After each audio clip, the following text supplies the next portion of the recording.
Alright mga kabuhay, good morning and welcome back to my YouTube channel. And for today's video mga kabuhay, nandito po tayo sa graduation po ng kapatid ko po. At ako po ay escort sa kanyang graduation at muntikan na po tayong hindi umabot sa kanyang graduation po mga kabuhay. Kasi nga po galing pa po tayo sa Davao at bumiyahe po tayo papuntang Bato-Bato, San Isidro, Davao Oriental. Guys, kabuhay!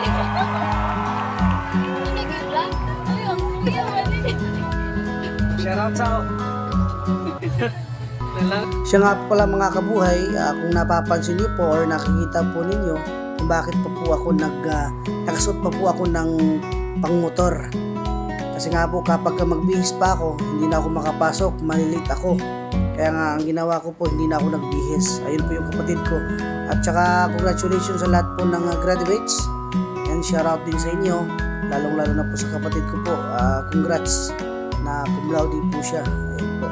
At yun lang po. Peace out. I'm sure mga kabuhay, masaya po yung mama namin na nasa heaven na po, na nakapagtapos po yung kaniyang anak po na dati po pangarap po talaga na maging teacher po yung kapatid ko. Yun nga, teacher po yung kinuha ng kapatid ko. I'm sure din na masaya na naging cum laude po yung kapatid namin. Ayan po.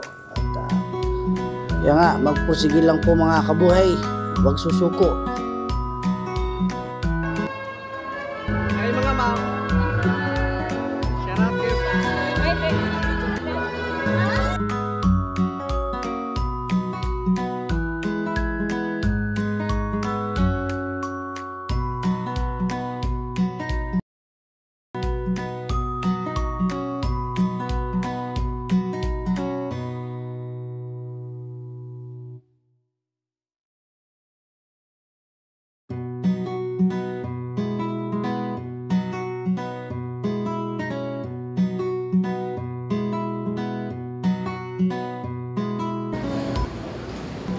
Nasa angel ko.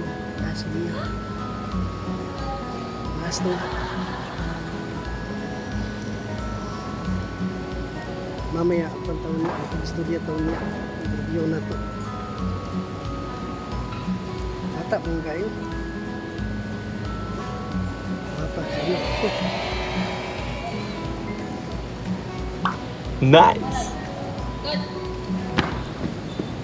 Alright mga kabuhay, ako po'y naniniwala sa isang kasabihang walang imposible sa taong mapagpursige po mga kabuhay. Yun lang po, peace out.